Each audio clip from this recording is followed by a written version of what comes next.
The tragic deaths of Hollywood icon Gene Hackman, his wife Betsy Arakawa, and their beloved dog shocked the world. What was initially considered a natural and quiet end to a long life has since become a complex mystery, unraveling new layers of tragedy with every passing day. For nearly 2 months, the authorities have been piecing together the details of the deaths that occurred within their Santa Fe, New Mexico estate. But now, with the release of body cam footage from the police investigation, new and disturbing truths are surfacing, leaving the public to grapple with the details of this heartbreaking case. Gene Hackman, one of Hollywood's most respected and beloved actors, was found dead at 95, alongside his wife Betsy, who had been 61 years old. Initially, the cause of death seemed fairly typical for their age. Betsy had been sick in the days leading up to her passing, showing signs of flu-like symptoms. Gene, who had been battling Alzheimer's disease for some time, had not been in the best of health either. The couple was living a quiet, secluded life, far from the prying eyes of the public, and many believed their deaths were simply the natural course of life for a couple in their later years. But now, new revelations are making it clear that there was more to their deaths than anyone could have predicted. As investigators started their work, they were met with one of the most shocking discoveries of all. The cause of Betsy's death was not just the flu or a sudden illness as originally believed.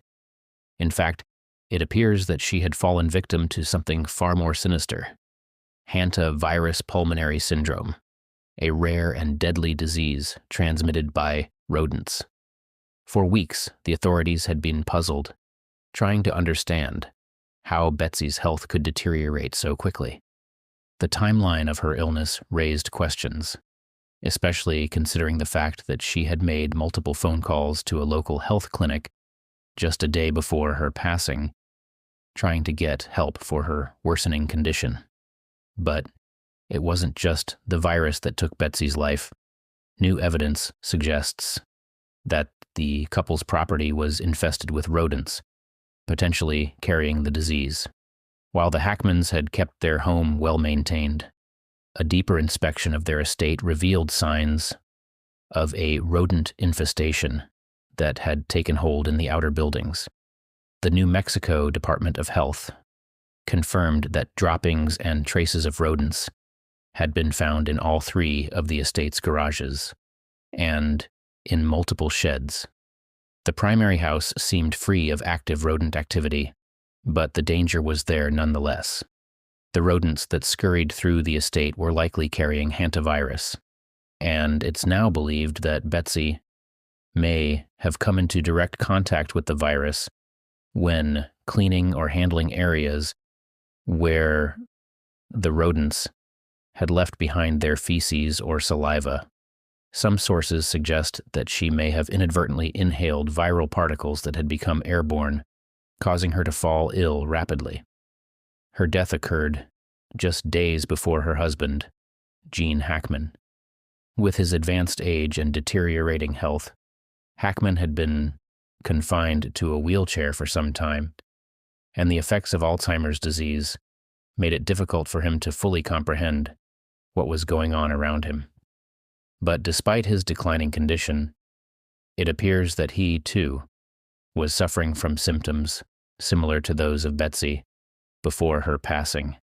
A day after Betsy was found dead, Gene was discovered in a separate room of the house, lifeless and unaware of his wife's death.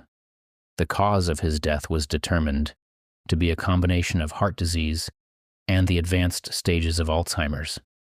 The question lingered: was Gene's death simply a natural consequence of his age and illness? Or could it have been accelerated by the toxic, unseen threat of the virus that claimed his wife's life? The body cam footage released by the authorities offers a chilling glimpse into the aftermath of the deaths. In one of the most haunting scenes, deputies are seen walking through the Hackman estate, their flashlights casting long shadows over a home that once echoed with laughter and love. As the officers move through the house, they come across one of the couple's surviving dogs, standing guard over Betsy's lifeless body. The sight of the dog, loyal and protective to the very end, adds a tragic layer of sorrow to the scene. While the body cam footage raises more questions than answers, it does provide some insight into the timeline of events leading up to the couple's deaths. Investigators also explored the possibility of carbon monoxide poisoning, given the unusual nature of the deaths. But after testing, they quickly ruled out this theory, as there were no signs of elevated carbon monoxide levels in the home. The primary lead, however, pointed back to the rodent infestation